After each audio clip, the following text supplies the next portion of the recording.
Hi there. Do you sometimes say yes when what you really want to say is no? Or do you find yourself ignoring your feelings and overextending and overgiving anyway?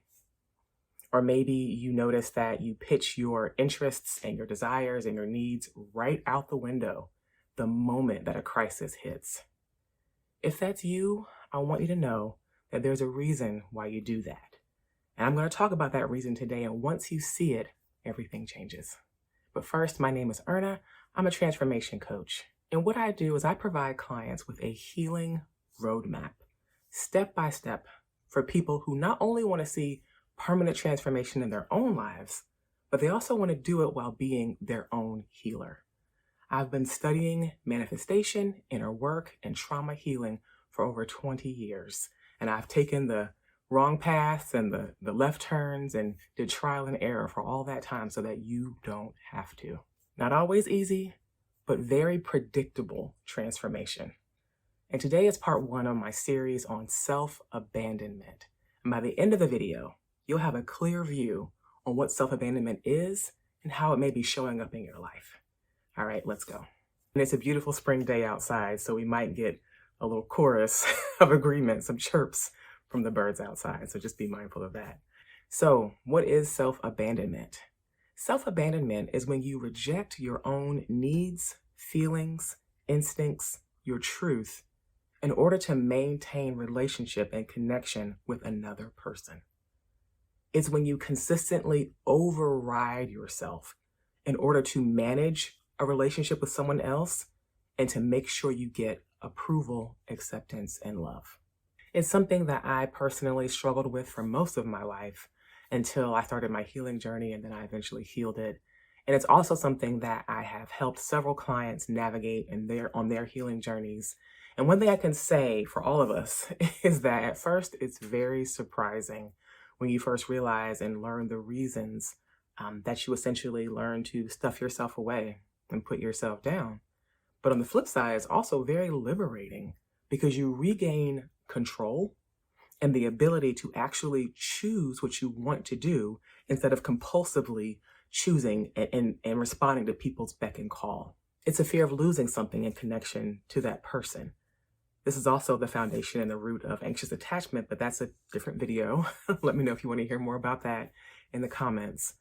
But self-abandonment at its core is a survival strategy that you teach yourself in childhood to make sure that you get your very valid emotional and physical needs met. So how exactly did it form? Well, the thing is, to a child, losing that connection to their parents, their caregivers, siblings, close cousins or friends, family friends, their tribe, losing connection, care, investment, their good opinion, that registers for a child as a massive threat. So massive that they would rather lose themselves than lose the approval and the acceptance of that family, of that tribe. And so chucking out their opinions and their needs and their feelings, they see that as a tiny price to pay to maintain a good relationship, a close relationship to a parent or a caregiver or their tribe. Children trade their authenticity in exchange for attachment.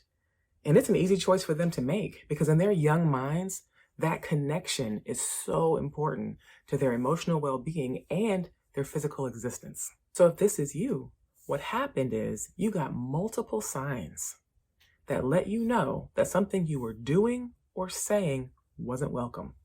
So you adapted and you developed a strategy that now says, ooh, don't do that anymore and maybe they'll treat you better. Don't make that joke anymore. Don't make that face. Don't act like that anymore. And they might like you. And there was no consideration given to the fact that you are setting aside your genuine interests and needs and desires and opinions. Because if no one teaches you how to actively prioritize those things, if no one models for you by showing you or asking you about your feelings or noticing when you seem a little bit off and getting curious, if you don't have that experience, then you don't know that you're not supposed to pitch away those things, your interests and your opinions and all that for anyone or for anything. But how could you know if no one modeled it for you? You're young, and your young mind is making the best decisions that it possibly can. And to your young mind, it seems like a small trade off to be able to feel like the people around you love you and want you to be around. To further highlight it, you may have developed strategies that said, if I stay quiet, I'll stay safe. If I don't share my opinions, then they won't make that face that lets me know that they're mad at me. If I only ask for things that they're happy to give, then they won't blow real hard. And I know that means that I'm too much. So if you self-abandon, it's not a character flaw. It's a learned adaptation created by a child who was doing their best. It's an unconscious agreement that you made to stay small, stay agreeable, because you've experienced the cost of not doing that enough times and it hurt. And so your young mind created a strategy to make sure that you would have the best shot at getting the love and the care that you needed. But like all trauma strategies learned in childhood, they follow us into adulthood, leading to things like resentment, not knowing ourselves well, and hypervigilance, which is that low-level buzzing, ever-present anxiety that's just always there. So here are some ways that it shows up, and see if you recognize yourself in any of these.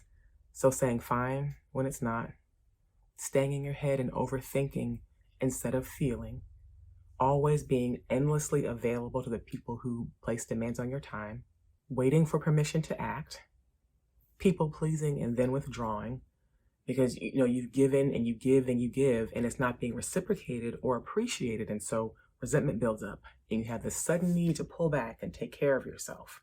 It's a cycle. Do you notice that? Or when you start to honor yourself, do you immediately pull back because it feels so uncomfortable?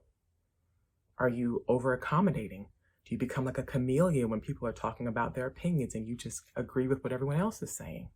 Or during conflict, do you ignore your own feelings and focus on the other person's feelings only? Do you have a very harsh inner critic? So every time you mess up or have a slip up or something, there's no curiosity. You're not asking yourself, hey, are you tired? Is there a reason? Maybe something's on your mind. You don't get curious. You go straight to the judgment and the shame. And lastly, one of the most impactful effects of self-abandonment is you never truly get in touch with your own desires. You don't know yourself. You don't know what you like, what you don't like, what your standards are, what your boundaries are, because no one taught you that person inside of you was supposed to be explored. And so you spend all that time and even all of your adult life understanding everyone else's feelings and where they're coming from, while yours are still sitting there relatively untouched, or definitely not explored to the degree that you know yourself well. And now as an adult, it's difficult to navigate relationships and career and just living as yourself because you never learned what makes you happy. And so you can't connect to those things, and it's harder. And you end up not trusting yourself and not knowing yourself and not trusting your judgment. And it's harder to make decisions because you're not familiar with what your true north is. You haven't had the experience of calibrating that spot, that right spot of wisdom for where you had an idea and you thought, oh, I should do this. Someone came along and validated you and you said, oh, this feels right. You haven't had experiences like that often enough to know this is what my truth is. So when it's time to make a decision, you don't have anything to compare it to. And it feels like you're blowing in the wind and not quite sure of what right is. And then in relationships, resentment builds because that person's not seeing you and you're not seeing yourself.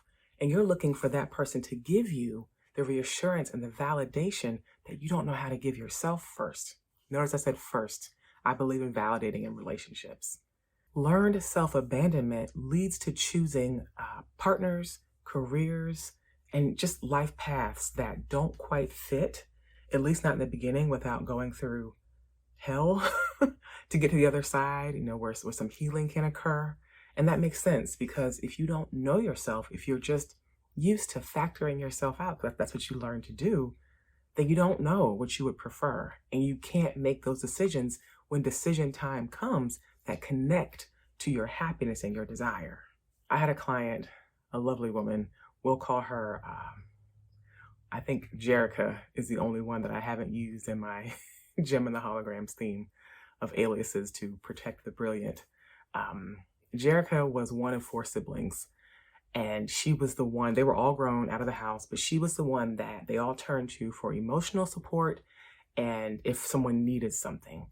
And at first, I did reassure her that emotional support and helping people with their needs, that is a part of community. But the difference between healthy community and what she was doing is that she felt compelled to show up and be available and give anytime someone asked. There wasn't a choice on her part. If someone needed to talk for hours about their bad day, she was available. If someone needed money, she didn't ask too many questions at first. And I remember she started to ask questions to try to assert herself, but she quickly shut down because it felt immediately uncomfortable. She didn't know how to lovingly say to a sibling, one of her siblings that was struggling with something, she didn't know how to say, I think you should seek the help of a professional. Instead, she made herself available and listened and took away time and energy from her own family to be there for, I can't remember if it was a sister or a brother, but one of her siblings. And I could see it on calls sometimes. She would show up fresh off of a conversation with a sibling. I could see the energy and the life drain from her. We began by uncovering specifically where this pattern developed for her and when it developed for her. And she processed and felt through all of the feelings that came along with that. And it was a lot for her. And we did that until she no longer felt comfortable being so easily accessible and overriding her own needs. And notice I said we worked on her comfort level, because if you work with your comfort level, that's the real you. That's the ceiling that you can reach to and the bottom that you'll fall to. There's not much that you can sustain outside of that comfort level. And if you work until your comfort level changes, you won't have to maintain it over time. And so anyway, that's a side note. We work with her sensations and her nervous system. And when you do that, you alter your home, your comfort level, what feels good for you. And this cleared for her. And her tolerance level for abandoning herself went way down. It bottomed out. And that same compulsion that she once felt to be there automatically, instinctively, without thinking for others, she now had a compulsion to be there for herself, to listen to her needs whenever anybody brought up a need or demand on her time. And I got to witness her light up because she dropped the weight of carrying everybody's needs and emotions and expectations and was investing into herself, pouring into herself. And we worked through some language, some boundary language to be able to say, lovingly say, I love you, but I'm no longer available for these conversations. I'm going to be showing up differently in our relationship now. And so she was able to have those conversations with her family members. And now it's easier for her to listen to her bodily signals. It's easier for her to choose herself and to do what's best for her and in her best interest when she wasn't familiar with that for her entire life. And it wasn't easy, not for her. And when I healed through mine, it wasn't easy for me either. On my calls with her, she would sometimes cry until she had no more tears left to cry. Some of the hardest work you will ever do is looking at your emotions and your feelings head on without trying to change them. Running into that burning building, knowing that on the other side, you're going to be healthier and stronger. That is not easy work, but it is deeply effective and deeply worth it. And a beautiful bonus of clearing such a hairy, uncomfortable wound is that with that gone, you now have all this energy and space to apply to other areas of your life that you want to see transformation in, other wounds that you want to heal. And that's actually one of the more rewarding benefits of supporting people, why I love doing it, because seeing someone say, okay, let's do this. I got this, because they've lightened their load and they're now free to really move efficiently and even more quickly through the other things that they want to change. I've seen and worked with men who, as boys, learned to self-abandon in order to keep their mother or their maternal figure happy. And I've seen that across the board, regardless of her relationship or marital status. And so what happens with these men when they were young boys, they have multiple experiences, repeated experiences of having a preference or an interest or saying something or like an opinion where their mother, I'll just say mother and or maternal figure, exhibits sadness or that they've been hurt. And so what ends up happening is, as a result, the young boy, he doesn't choose that extracurricular activity or that hobby, or he stops saying and voicing certain concerns at the risk of displeasing her. And it's not just mothers that teach their sons how to self-abandon. Plenty of young boys learn to adapt in order to please their father. I'm choosing to focus on the mother because I'm going to talk about how some men show up with the women in their lives in just a second. But for these young boys, it's this repeated giving up and giving in of what they need, of what they think, of what their interests are, just to keep a smile on mom's face. And what develops is this deep fear of displeasing any woman, because his caregivers didn't teach him that letting people down sometimes in order to choose yourself is a perfectly normal and healthy part of being an adult. And while it's admirable for a child to consider the feelings of their parents, it's not a child's job to caretake the emotions and the feelings of their parents. And the ability to make your own choices and to know that your desires are not bad, that's a critical part of childhood development. So how does that affect him as a man as he grows up? One thing I've seen is that a man will pitch his needs, his interests, his whole heart out the window just to keep a woman happy, because it is absolutely intolerable to his nervous system to have a woman be displeased with him. And so he'll end up overgiving in such an unhealthy way and giving too much to a woman who may or may not be a good fit for him.